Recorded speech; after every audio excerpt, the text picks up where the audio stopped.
여러분, 제가 겉으로 보기에는 겁이 없을 것처럼 두려움 하나 없이 그렇게 보이지만 제가 사실 겁이 좀 많은 편에 속합니다.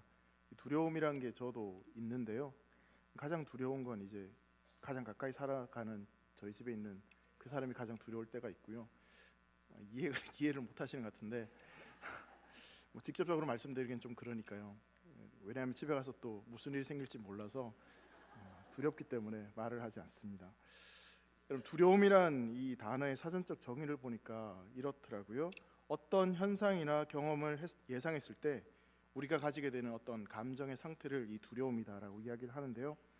여러분, 어떤 현상이나 어떤 경험이 아직 우리에게 찾아온 것은 아니지만 그런데 그런 일이 내게 닥칠 수 있다라는 생각을 갖게 되면서 불안해지는 감정, 이걸 공포 또는 두려움이다라고 그렇게 표현을 하는 것이죠.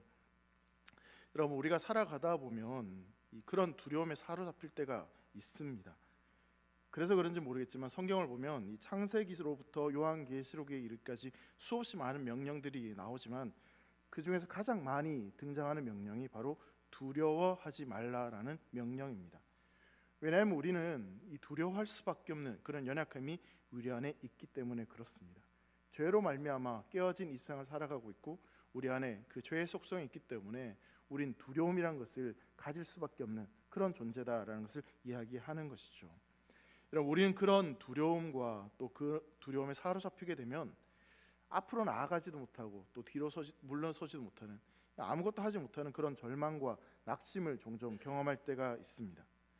여러분, 그런 두려움의 순간에 또 공포의 순간에 그렇다면 우리는 무엇을 붙들고 또 무엇과 함께 일어날 수 있을까요? 어떻게 하면 그 두려움을 이기고 극복할 수 있는지에 대해서 한번 생각해 보는 것이죠. 여러분, 우리가 세상을 살아가면서요, 이 두려움이라고 하는 문제 자체를 완전히 없이 살아갈 수는 없는 것 같습니다. 그렇지만 그 두려움이 나를 집어삼키지 못하도록, 그리고 그것을 이길 수 있는 그러한 방법이 과연 무엇인지에 대해서 오늘 말씀을 통해서 함께 살펴보려고 합니다. 오늘 말씀은요, 물리를 걸으신 예수님에 관련된 이야기입니다. 먼저 이 사건에 대해서 좀 살펴보기에 앞서서 제자들이 이 사건 속에서 느꼈던 이 두려움이라고 하는 반응을 좀 살펴보면서 이 제자들이 느꼈던 이 두려움이란 반응이 사실은 누구나 가질 수밖에 없는 너무나 일반적인 두려움이고 반응이었다는 것을 우리가 생각해 볼 필요가 있습니다. 제자들이 뭔가 특별한 문제가 있기 때문에 또 믿음이 연약하고 실수가 많았기 때문에 그래서 제자들이 두려움을 느꼈던 것이 아니라 이 제자들이 처한 상황을 놓고 본다면 누구나 두려워할 수밖에 없는 그런 상황이었다는 것을 발견하게 되는 것이죠. 그렇다면 제자들이 그렇게 두려워할 수밖에 없는 그 상황이 무엇인지를 한 크게 두 가지 정도로 좀 생각해 보려고 합니다. 먼저 그들은 지금 한밤중에 이 바람이 거스르는 거센 풍랑이 있는 바다의 한복판에 지금 던져져 있습니다. 그들이 힘써 노를 저어 갔지만 바다 건너편을 향해 다다를 수 없을 만큼 그렇게 커다란 풍랑이 그들에게 닥쳐왔고 그 풍랑 앞에서 앞으로 갈 수도 없고 뒤로 물러설 수도 없는 그런 일이 발생하게 된 것이죠. 바다의 한복판에서 캄캄한 그 어둠 가득한 그 바다에서 이런 일들을 경험하게 된 것입니다. 앞으로 가고자 힘써 노를 저었지만 이 강력한 바람과 파도가 얼마나 센지 앞으로 나아갈 수도 없었고 그렇다고 해서 다시 돌아서 이 돌아온 곳으로 돌아갈 수도 없는 그런 상황에 처해져 있습니다. 여러분, 우리가 잘 알다시피 제자들 중에는 이 어부 출신들이 꽤 많았습니다. 그리고 그들은 지금 이들이 건너가고자 하는 이 갈릴리 바다에서 너무나 잘 알고 있는 소위 말해 잔뼈가 굵은 그런 어부들이었습니다.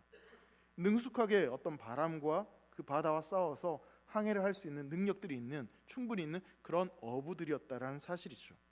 자, 그런데 그런 제자들조차 어찌할 수 없는 그 바람이 점점 거세어졌고 그 어둠은 점점 더 깊어져만 갔습니다. 그렇다면 여러분, 제자들이 지금 이 바다에 배를 띄워서 이 항해를 나간 것이 도대체 왜 항해를 나간 것일까요? 본문 45절 말씀을 보면요, 예수께서 즉시 제자들을 재촉하사 자기가 무리를 보내는 동안에 배 타고 앞서 건너편 베스다로 가게 하시고라고 말씀하고 있습니다. 여기에 보시면 예수님이 제자들을 재촉하셨다라고 표현되고 있죠. 여러분, 재촉하다 이런 표현을 보면 시간이 굉장히 좀 촉박한 그런 느낌을 가지게 되지만, 우리가 본문을 읽어봤지만 본문 그 어디서도 그렇게 급하게 이 바다를 건너가야 될 만한 이유를 우리는 찾지 못합니다. 제자들이 강 건너편에 뭔가 급한 일이 있기 때문에, 그래서 어쩔 수 없이 지금 바다를 건너가야 되는 그런 이유가 있는 것이 결코 아니다라는 것이죠. 여러분, 45절 말씀에 이 재촉하다라고 번역된 이 헬러 아나카조는요, 이 억지로 무엇을 하게 하다라는 그런 의미를 가지고 있습니다. 억지로 지금 예수님이 재촉해서 제자들에게 바다로 건너가라고 그렇게 재촉을 하셨다라고 성경은 말씀하고 있는 것이죠.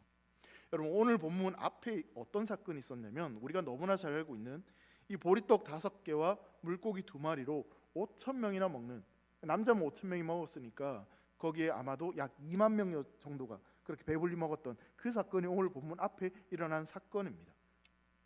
여러분, 5,000명이 그 광야에서 먹었다는 사건은요, 너무나 충격적이고 놀라운 사건입니다. 이 사건 때문에 예수님을 따르던 수많은 무리들이 흥분하고 또 열광하고, 드디어 이제 우리가 그토록 기다렸던 메시아가 오셨구나, 그렇게 생각을 하게 됩니다. 제자들은 그 기적의 현장 속에 좀 더 머물고 싶은 마음이 분명 있었을 것입니다. 왜냐하면 지금 분위기가 너무너무 좋은 거죠. 2만 명이 모여 있고요, 그리고 이 사람들이 다 일어나서 예수님을 왕으로 삼을 것 같은 그런 분위기가 펼쳐져 있습니다. 자, 그렇게 뭔가 잔치집과 같은 그런 좋은 일들이 일어난 그 상황 속에서 예수님은 재촉하셔서, 그리고 그 밤에 자꾸만 떠나라고, 뭔가 급한 일이 있어 보이지도 않는데 재촉해서 배를 띄워서 떠나라고 그렇게 말씀하고 계시는 것이죠. 제자들이 왜 이 바다를 건너가야 되는지에 대한 자세한 설명도 없이 그 예수님은 그냥 그들을 재촉하셔서, 그래서 지금 이 제자들이 바다에 들어오게 된 것입니다. 자, 배를 탈 때까지만 해도 조금 어두워지기는 했지만 그래도 크게 걱정할 만한 그런 일은 없어 보였습니다.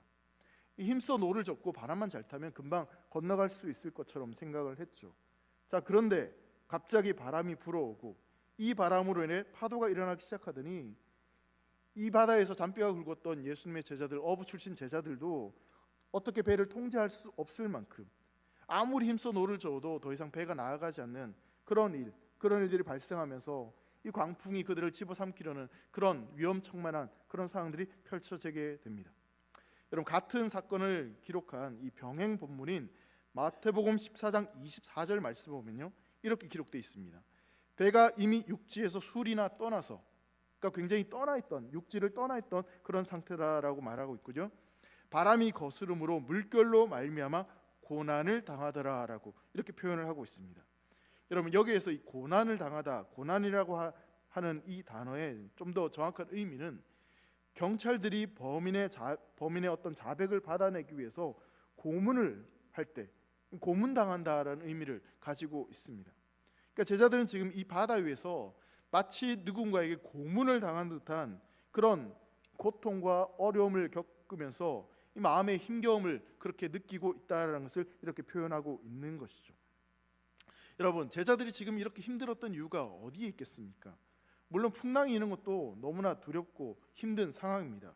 그런데 예수님께서 명령하셔서 지금 이 밤에 배를 띄워서, 그래서 가기 싫었는데 재촉하셔서 억지로 지금 바다를 건너가고 있는데, 근데 그 상황 속에서 지금 이런 일들이 일어나게 된 것입니다. 예수님께 순종하지 않았다면, 예수님 말씀을 거부했다면 지금 이들은 이 고생을 안 해도 될 법한 그런 상황인 것이죠.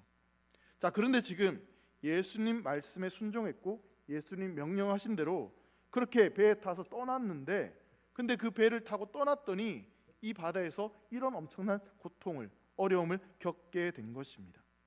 여러분, 예수님이 명령하셨다면 그 명령 가운데, 그 명령을 따라 순종하는 그 길 가운데 가장 좋은 것이, 선한 것이 있을 것이라 생각하고, 또 예수님 명령하셨으니 당연히 그 길을 지켜주시고 예수님이 인도해 주실 것이고, 그렇게 생각을 하고, 그런 마음이 없더라도 최소한 이런 바람이 일거나 이런 어려움은 생기지 않을 것이라고 생각을 했을 텐데, 근데 지금 이들이 처한 상황은 어떤 상황이냐면 도무지 헤쳐나갈 수 없는 거센 풍랑을 만난 상황이었습니다. 너무나 큰 버거움과 또 힘겨움이었고, 절망스러운 그런 상황들이 제자들에게 찾아오게 된 것입니다. 그러했기 때문에 제자들의 마음이 고문당하는 것 같은 그런 고통이었다라고 지금 표현을 하고 있는 것이죠. 예수님 말씀에 순종했는데 아니 도대체 왜 바다가 이런 것인가? 예수님께 순종했는데 왜 이렇게 힘든 것인가? 예수님께 순종해서 움직이고 있는데 왜 이 모든 상황들이 자꾸만 이렇게 꼬이고 도무지 답이 없는 이런 상황들이 자꾸만 펼쳐지고 있는 것일까? 그런 생각을 해보니 풍랑이 이런 것도 너무나 고통스럽지만 이 명령에 순종했는데도 불구하고 이런 상황들이 펼쳐지는 것에 대해서 이 제자들의 마음은 고문을 당한 것 같은 그런 엄청난 고난과 고통이 찾아왔다라고 말씀하고 있는 것입니다. 사랑하는 성도 여러분, 지금 제자들이 겪고 있는 이러한 마음이 어쩌면 오늘 이 땅을 살아가는 우리들의 마음일 수 있다라는 생각을 해보게 됩니다. 우리가 예수님 말씀에 순종해서 살았는데 그렇게 말씀에 순종하고 그 뜻대로 살려고 노력을 했다면, 그렇다면 뭔가 어떤 문제들이 잘 해결돼야 될 것 같은데 근데 오히려 더 힘들고 더 어려울 때가 있다라는 것이죠.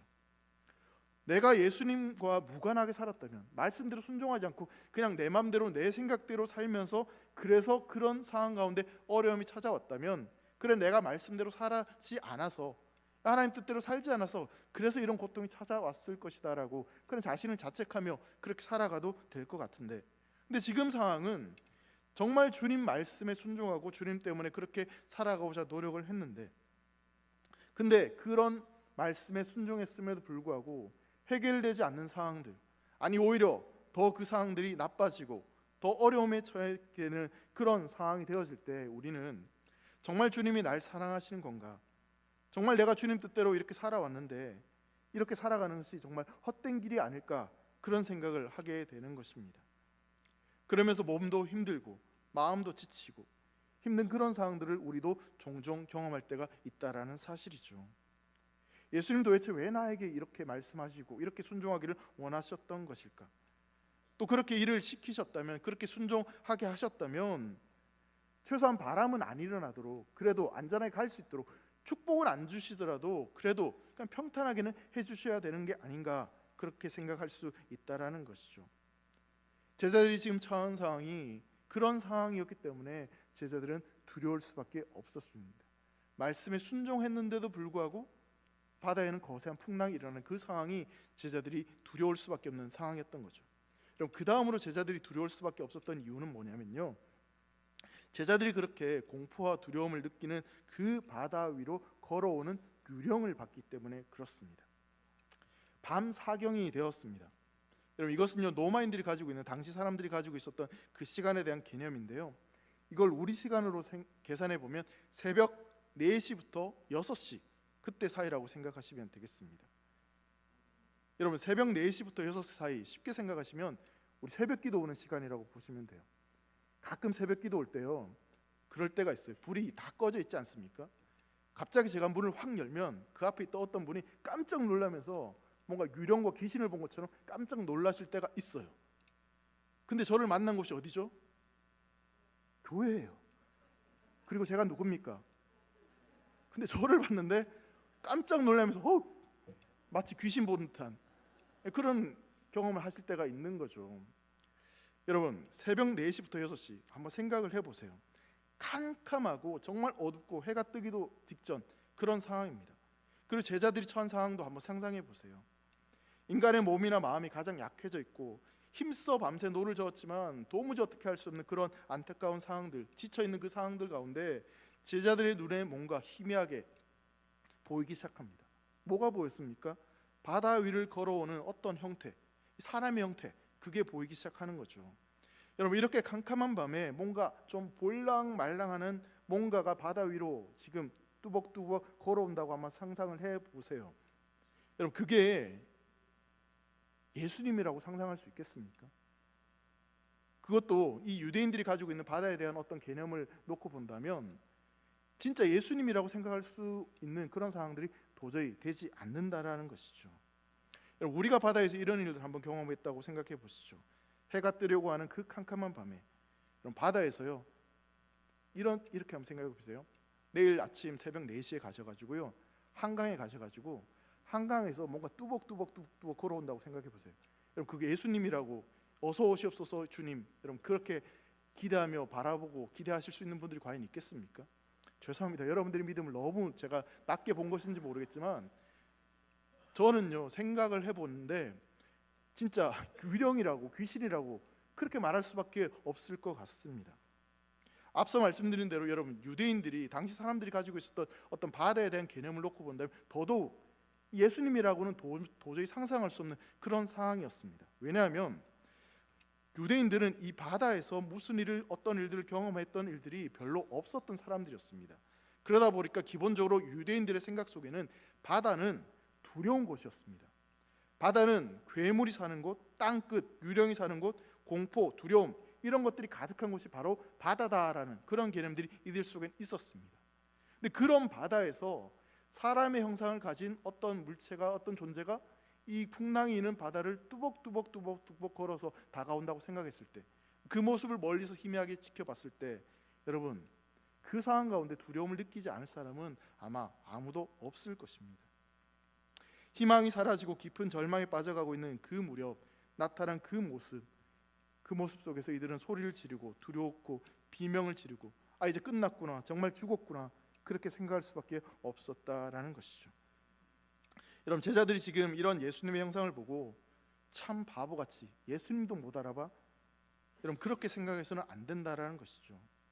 우리가 만약 거기 그런 상황에 있었더라도 우리도 그 공포 속에서 아마 비명을 지를 수밖에 없는 그런 두려운 상황이었다라는 것을 말씀드리는 것입니다. 정리하자면 여러분 캄캄한 밤에 바람이 거세게 불어 제자들이 어찌할 수 없는 그 모든 상황들이 제자들에게는 너무나 두려운 상황이었습니다. 그리고 그런 상황 가운데 유령처럼 누군가 그 바다 위를 걸어오는 그 상황들 가운데 두려움을 느낄 수밖에 없는 그런 상황이었다라는 것이죠. 사랑하는 성도 여러분, 우리 인생 가운데도 오병이와 같은 그런 놀라운 기쁨과 기적의 현장도 있지만 때로는 바람이 거세게 부는 두려운 상황과 또 아픔들이 우리 인생 가운데도 종종 있습니다. 감당할 수 없는 그런 어려운 문제들이 우리 인생 가운데 밀어닥칠 때가 있다라는 것이죠. 여러분 신앙이 있든 없든 그 신앙이 견고하든 약하든 그런 것에 상관없이 풍랑은 모든 인생 가운데 찾아옵니다. 여러분 다들 별일 없는 것처럼 그렇게 잘 먹고 잘 살아가는 것처럼 보이지만 여러분 그 인생들을 우리가 곰곰이 돌아보면 한번 살펴보면 그 사람 나름대로의 다 고민과 아픔과 염려와 걱정들이 다 있다는 것을 발견하게 됩니다. 여러분 제가 신방 전화를 하고 성도님들이 이렇게 만나잖아요. 처음에 이제 자주 묻는 이유가 요즘 별일 없으시죠? 라고 물으면 바로 대답을 안 하세요. 네 별일 없어요 라고 말씀하시지 않아요. 왜 그럴까요? 별일이 있는 거예요. 근데 얘기를 안 하세요. 여러분 우리 인생 가운데 별일 없이 살아가는 사람이 과연 누가 있겠습니까? 산 넘어 산이란 말이 있죠. 질병, 실패, 가난, 관계 어떤 어려움들 우리가 도무지 해결할 수 없는 그런 인생의 무게들, 풍랑들이 우리가 인생 가운데 있다는 거죠. 때로는 그것이 너무나 커서 우리 인생을 집어삼킬 만큼 너무나 크게 다가올 때도 있습니다. 그런 상황들 가운데 우리는 두려움을 느낄 수밖에 없는 것이죠. 여러분 세상에 많은 사람들은요 그런 두려움을 이기고자 극복하고자 뭔가 자기 자신을 지키고 견고하게 하려는 뭔가를 붙잡고 그렇게 살아갑니다. 그래서 물질이든 돈이든 아니면 뭐 인맥이든 사람이든 어떤 실력이든 힘이든 권력이든 그것을 붙잡아서 그 두려움을 극복해서 살아가고자 노력을 하는 것이죠. 자 그런데 여러분 바다가 지금 흔들리고 있기 때문에 그 배가 아무리 커도 그 배도 흔들리는 겁니다. 아무리 큰 배를 탔다고 해도 큰 배를 붙잡았다고 해도 그 배가 흔들리는 것이기 때문에 바다가 흔들리는 것이기 때문에 그 배도 결코 안전하지 않다라는 거예요. 여러분 세상이 흔들리기 때문에 그 세상의 그 어떤 것들을 붙잡아도 우리 인생은 흔들릴 수밖에 없다라는 것입니다. 세상 자체가 흔들리기 때문에 세상에 살고 있는 우리가 쌓아둔 것을 가지고는 결코 우리 인생이 안전을 보장받지 못한다는 사실이죠. 사랑하는 성도 여러분, 내 눈앞에 그렇게 거센 풍랑이 일어나고 그 풍랑 앞에 두려움을 느껴 내 심장이 벌렁거리고 있고 도무지 그 문제 앞에 답을 찾을 수 없고 그렇게 두려움이 느껴지는 그 순간, 그렇다면 우리는 어떻게 해야 되고 무엇을 붙잡고 무엇을 바라봐야 할까요? 우리는 그 두려움 가운데 있었던 제자들을 찾아오시고 제자들에게 말씀하신 그 예수님을 바라봐야 되는 줄 믿습니다. 여러분, 이 상황 가운데 그렇다면 예수님은 어떤 일을 무엇을 하고 계셨는지를 한번 생각해 보겠습니다. 첫 번째로 본문에 등장하는 예수님은요, 가장 먼저 기도하셨습니다. 여러분, 이 이야기 앞에는 앞서 말씀드린 대로 오병이어 사건이 있었습니다. 많은 사람들이 예수님을 통해서 기적을 경험했고 그리고 배불리 먹었습니다. 여러분, 이 사건이 얼마나 유명했던지요, 마태, 마가, 누가, 요한, 이 모든 복음서에 이 오병이어 사건이 기록되어져 있습니다. 자, 그리고 이 오병이어 사건의 결과는 뭐냐면, 사람들이 예수님을 우리의 왕으로 삼겠다라고 하면서 몰려 들어오는 그런 일이 일어납니다. 2만 명이 넘는 사람들이 배부르도록 이 빵과 고기를 먹었던 사건이 그냥 단순한 일로 느껴지진 않았겠죠. 이런 왕이 있다면, 이런 왕이 우리의 왕이라면 이제 더 이상 배고프고 힘들지 않겠구나, 로마의 압제로부터 벗어날 수 있겠구나, 그런 생각을 했고, 그래서 예수님을 왕을 삼겠다라고 그렇게 했던 것이죠. 제자들의 마음은 이때 어땠을까요? 예수님이 이제 진짜 왕이 되겠구나, 그러면서 제자들도 예수님 왕이 되면 우리도 뭔가 한 자리 차지할 수 있겠구나, 우리도 뭔가 권력을, 힘을 얻을 수 있겠구나, 그렇게 생각을 했을 거죠. 뭔가 기대가 되고 뭔가 꿈이 커지는 그런 느낌입니다. 근데 예수님께서 제자들 이런 마음을 이미 알고 계셨습니다. 그래서 이 제자들을, 그런 사람들 무리로부터 분리시키셔서 이 밤에 급히 바다를 건너 반대편으로 가라고 그렇게 명령하신 겁니다. 왜냐하면 예수님은 지금 그 기적을 행하신 이유가 단순히 이 세상의 왕이 되려고 하신 것이 아니었기 때문에, 그렇게 착각하고 그것을 기대한 제자들과 사람들을 분리시키고자 그렇게 하셨던 것이죠. 자, 그렇게 제자들을 바다 건너편으로 내어 모신 예수님께서, 그렇다면 예수님은 어떤 일을 하셨냐면 바로 기도하셨다라고 말씀하고 있습니다. 46절에 보면 무리를 작별하신 후에 기도하셨다라는 그런 표현이 등장하고 있죠. 여러분, 예수님은요, 거대한 무리가 몰려 들어와서 왕이 되셔야 됩니다, 왕으로 그렇게 세우려고 했던 그 상황 가운데 그런 사람들의 반응과 거기에 흔들리지 않으시기 위해서 제자들을 떠나서, 무리들을 떠나서 홀로 기도하러 가셨습니다. 산 위로 올라가셔서 기도하셨다라는 표현이 나오고 있습니다. 그렇게 기도하심을 통해서, 그렇다면 예수님은 무엇을 하셨겠습니까? 오병이어 기적을 행했으니 뭔가 기력이 다 빠져서, 에너지가 빠져서 그 기력을 채우려고 그렇게 하신 것일까? 결코 그것이 아니었습니다. 예수님은 그렇게 기도하러 가시는 그 상황 속에서 다시 한번 자신에게 주어진 그 사명을 붙잡고 하나님의 은혜와 하나님의 능력을 구하고, 예수님의 어떤 인성, 그런 유혹에 흔들릴 만한 그런 모든 것들을 차단한 채 하나님과의 관계, 하나님을 바라보는 그런 시간을 가지셨던 것입니다. 예수님은 그렇게 하나님과의 시간을 보냄으로 말미암아 이 땅에서 경험하는 그 모든 종류의 유혹을 감당할 만한, 그리고 그 사명의 길을 걸어갈 만한 그 힘을 하나님으로부터 공급받으실 수 있었던 것입니다. 성도 여러분, 우리가 인생 가운데 흔들리고 또 요동할 때, 우리가 걸어가고 있는 이 좁고 험한 길이 너무나 좁고 너무나 험한 길로 느껴질 때, 그래서 더 넓은 길로 가고자 하는 그런 마음이 생길 때, 정말 주님을 위해 고난받는 이것이 너무나 힘들고 너무나 어려워 우리의 믿음이 흔들릴 때, 여러분, 그때 우리가 해야 될 일도 바로 마찬가지입니다. 예수님께서 그 상황 가운데 홀로 기도하러 나아가셨던 것처럼 우리도 우리의 사명을 다시 한번 붙잡기 위해서, 또 그 사명을 감당할 수 있는 은혜를 구하기 위해서, 우리의 믿음이 흔들리지 않기 위해서 전적으로 하나님을 바라보는 그 기도의 시간이 우리에게 필요하다는 사실입니다.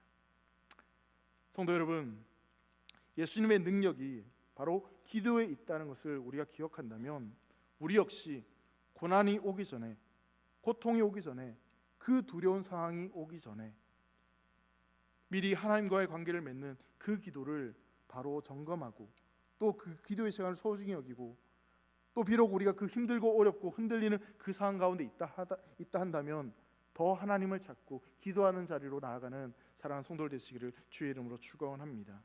그렇게 주님 앞에 나아갈 때 그 주님이 우리에게 힘을 주시고 공급을 주셔서 그 두려움을 이길 수 있는 능력을, 평안을 우리에게 허락하여 줄 줄 믿습니다. 여러분, 두 번째로요, 예수님을, 오늘 본문에 등장하는 예수님의 모습을 보면요, 그 풍랑에 힘겹게 노를 젓고 있는 제자들을 예수님께서는 보셨고요, 그리고 그들을 찾아오셨습니다. 마가복음 6장 48절 말씀 보면요, 바람이 거스름으로 제자들이 힘겹게 노젓는 것을 보시고 밤 사경쯤에 바다 위를 걸어서 그들에게 오사 지나가려고 하시매라고 말씀하고 있죠. 예수님은 제자들에게 무슨 일이 일어나고 있는지를 그것을 보고 계셨습니다. 제자들은 노를 젓느라 힘겨웠다라고 말씀하고 있습니다. 그 모습을 우리 주님은 보고 계셨고, 그리고 때가 되었을 때, 우리 주님의 시간이 되었을 때 예수님은 친히 그 거친 바다를 발로 지려밟고 제자들을 찾아오셨습니다. 그리고 찾아오셔서 제자들에게 뭐라고 말씀하셨냐면요, 안심하라, 내니 두려워하지 말라라고 말씀하셨습니다. 샬롬을 그들에게 선포하신 것이죠. 내가 왔으니, 내가 너희 가운데 함께 있으니 더 이상 이 모든 상황은 두려운 상황이 아니다라고 선포하신 것입니다. 이 순간 제자들은 엄청난 감격과 엄청난 충격을 경험했을 것입니다.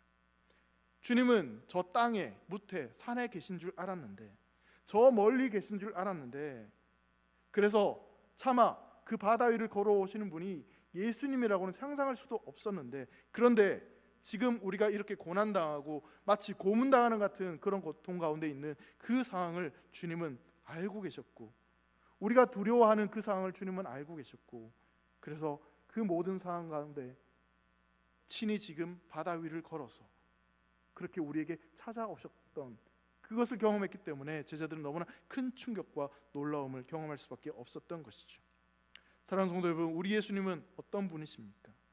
밤 사경, 그것도 가장 캄캄한 밤에 밤새 힘써 노를 저어서 지치고 힘들어 도무지 어찌할 수 없는 그런 안타까운 상황 가운데 빠져 있는 그 제자들을 향해서 걸어서 오셨고 그들에게 안심하라고 선포하셨습니다. 예수님은 눈먼 자를 찾아오셔서 그렇게 눈을 뜨게 하셨습니다. 목마른 자에게 그렇게 찾아오셔서 그 갈급함을 채워주셨습니다. 나면서부터 안진뱅인 자를 찾아오셔서 그를 걷게 하셨습니다. 38년 동안 베스다 연못가에 누워있던 병자를 찾아오셔서 그를 고쳐주셨습니다. 성도 여러분, 우리 주님은 우리를 사랑하셔서 풍랑이 있는 우리 인생 가운데 찾아오시는 분이심을 믿으시기 바랍니다. 예수님은 우리를 사랑하시기 때문에 하늘 보좌를 버리시고 이 땅의 가장 낮은 모습으로 우리를 만나 주셨고 우리를 찾아와 주셨습니다. 배를 타고 오셔도 될 법한데 얼마나 급하셨는지 풍랑 위를 걸어서 저벅저벅 우리에게 찾아오셨습니다. 수단과 방법을 가리지 않고 심지어는 십자가를 통해서 우리를 구원하셨습니다. 그분은 바로 사랑의 주님이시고 능력의 주님이십니다. 사랑만 있고 능력이 있다면요, 사랑만 있고 능력이 없다면 내 문제를 해결할 수 없습니다. 능력이 있어도 나를 사랑하지 않는다면 예수님께서는 나와 상관없는 분이 될 수밖에 없을 것입니다. 그런데 능력이 많으신 전지전능하신 우리 주님께서는 나를 사랑하십니다. 그렇기에 그 능력이 많으신 주님께서는 풍랑 위를 걸어서 나를 찾아오시는 분이신 것이죠. 풍랑 위에 서 계신 주님, 내 문제 위에 서 계신 주님, 나의 모든 문제보다 더 크신 그 주님이 내 삶 가운데 찾아오셨음을 여러분 믿으시기 바랍니다. 여러분, 성경에 나오는 인물 가운데요, 진짜 가장 사나운 풍랑을 거센 그 인생의 고난을 만났던 인물을 들자면 욥을 빼놓고는 생각할 수 없을 것 같습니다. 욥은요, 잘 나가는 사람이었습니다. 또한 부자였습니다. 그리고 온전하고 정직하고 하나님을 경외하며 또 악에서 떠난 그런 사람이었습니다. 근데 하루아침에 엄청난 그 풍랑을, 인생의 풍랑을 만나서 전 재산을 날려버리고 또한 자녀들이 다 죽는 그런 엄청난 고난과 어려움에 처하게 되죠. 욥 자신도 머리끝부터 발끝까지 종기가 나가지고 이 몸을 박박 긁으면서 죽지 못해 사는 그런 고통 가운데 처해 있습니다. 그 고통을 참아 볼 수 없어서 그의 아내마저 하나님을 욕하고 그냥 죽어라고 그렇게 말을 했을 정도였습니다. 근데 더 놀라운 건 뭐냐면 욥기가 모두 42장인데요, 이 3장부터 37장까지 즉 욥기의 대부분에 걸쳐서 하나님은 그냥 침묵하고 계신다는 사실입니다. 풍랑이 그렇게 엄청나게 일고 있는데도 하나님이 그냥 침묵하고 계시는 겁니다. 욥이 부르짖어도 하나님이 응답하시지 않는 거죠. 게다가 더 놀라운 것은 뭐냐면요, 욥기 38장에서 나타나신 그 하나님이 들려주신 말씀의 내용입니다. 욥의 질문에 하나님께서 응답하신 것이 아니라 오히려 하나님은요, 하나님의 주권, 그러니까 하나님의 지혜에 대해서 말씀하십니다. 내가 땅에 기초를 놓을 때 너는 어디 있느냐? 트집 잡는 자가 젓는 자와 다투겠느냐? 전능하신 하나님, 그 하나님의 섭리에 대해서 말씀하고 있는 것이죠. 즉 그 하나님의 임재 가운데 욥이 이렇게 고백을 하는 장면이 있습니다. 욥기 42장 5절 말씀인데요, 내가 주께 대하여 귀로 듣기만 하였사오나 이제는 눈으로 주를 배움나이다 라고 말씀하고 있습니다. 여러분, 우린 풍랑이 올 때, 고난이 찾아올 때 수없이 많은 질문들을 쏟아낼 수 있습니다. 왜 하나님이 나에게 이런 고난을 주시는지, 왜 어려움이 내게 찾아오는 것인지, 여러분, 거기에 대해서 때로는 하나님께서 직접적으로 답을 주시지 않을 때가 있습니다. 하지만 그 모든 질문을 해결할 수 있는 열쇠를 우리는 여기에서 발견할 수 있습니다. 그것은 바로 하나님의 임재입니다. 사랑의 하나님, 능력의 하나님을 우리가 만날 때 우리가 해결되지 못했던 그 모든 문제들이 온전히 모든 문제들이 해결된다는 사실을 여러분 꼭 믿으시기 바랍니다. 내가 알 수 없고 내가 답을 내릴 수 없는 그 문제들, 그 풍랑들, 여러분 하나님이 찾아오시면, 하나님이 임재하시면 해결될 수 있는 줄 믿습니다. 풍랑 가운데 사투를 벌이고 있었던, 힘써 노를 젓고 있었던 제자들도 마찬가지였습니다. 예수님이 찾아오셔서 그들과 함께 하시며 안심하라, 내니 두려워하지 말라, 그 순간 모든 문제가 해결되어졌습니다.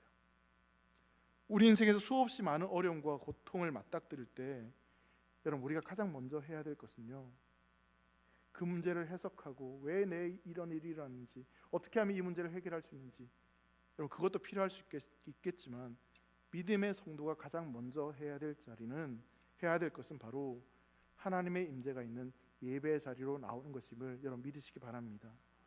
다시 복음 속으로 나아가는 것, 거기에서부터 출발하는 겁니다.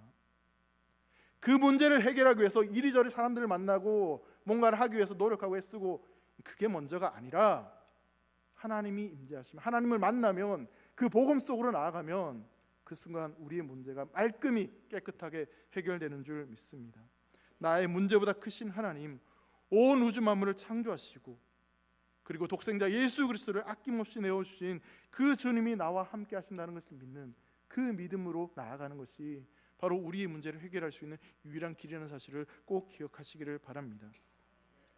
성도 여러분, 예수님이 만일 저기 저 멀리 떨어져 있어서 내가 어떤 상황인지 나를 잘 모르는 분이라면 저는 말씀을 전하고 목회자로 살아가지 않을 것 같아요. 굳이 그렇게 살아갈 이유를 찾지 못할 것 같습니다. 그런데 여러분, 제가 믿는 우리 예수님은요, 그리고 우리가 믿는 그 예수님은요, 저 멀리 떨어져서 우리를 지켜보시는 분이 아니라 지금도 살아계셔서 우리와 함께하고 계시고 우리를 세상 그 무엇보다, 그 어떤 것보다 소중히 여기시고 사랑하셔서 그 생명까지 내어주신 분이 바로 우리 예수님이란 사실을 꼭 믿으시기 바랍니다. 풍랑일 때 우린 그 예수님을 바라보아야 합니다. 그래야지 그분이 우리의 문제를 해결할 수 있다는 사실을, 그 해결하시는 능력들을 경험하게 되는 것이죠. 여러분, 이 땅에서 우리가 믿음을 가지고 살아가는 것, 그리고 하나님 뜻대로 살아가는 것이 결코 쉽지 않습니다. 주님 말씀에 순종했음에도 불구하고 제자들이 경험했던 것처럼 이 큰 풍랑을, 거센 풍랑을 종종 경험할 때가 있고 위기를 경험할 때가 있습니다. 말씀에 순종하면 형통하고 항상 좋은 일이 있고 복받고 잘 돼야 될 것 같은데, 근데 오히려 우리에게 주어진 현실은 예수를 믿었는데, 말씀에 순종했는데 오히려 더 힘들고 더 어렵고 더 고통스럽고 그런 일들이 우리 인생 가운데 있다라는 사실이죠. 그런데 그런 상황 가운데 우리가 기억해야 될 것은요, 우리 주님은 우리를 결코 홀로 내버려 두시지 않는다라는 사실입니다.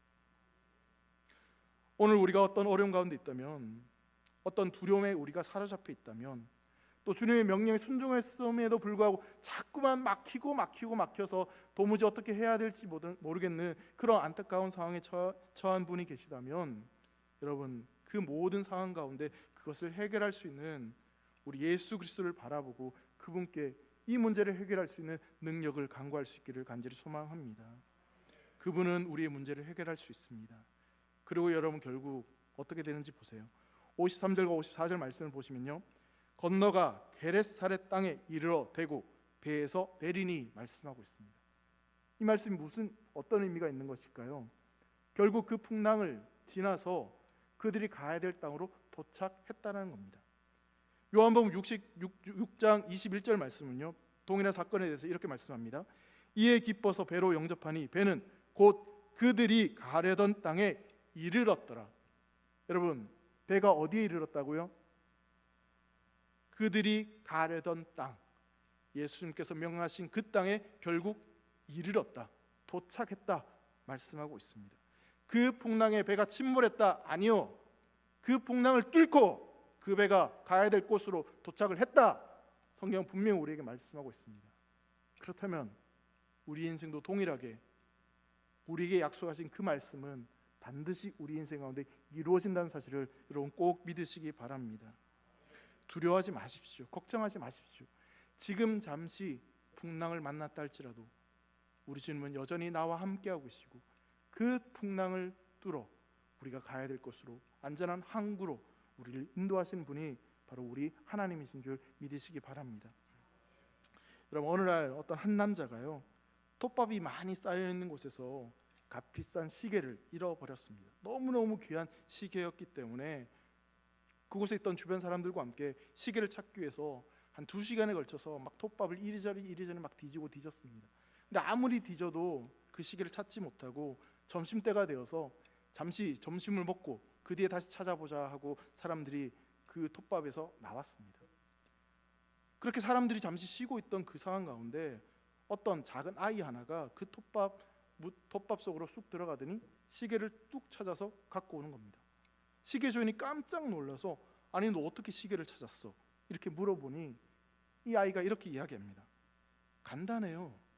가만히 귀를 대고 들어보니까 째깍 소리가 나서 그 소리가 있는 곳에 손을 넣어서 시계를 찾았어요 라고 이야기를 합니다. 여러분, 두려움에 빠져서 이리저리 뛰어다녀도 여러분 그 두려움을 해결할 수 있는 길을 이 세상에서는 찾을 수 없습니다. 그럼 어떻게 해야 됩니까? 하나님 앞에 나아가 잠잠히 그 하나님을 바라고 구하십시오.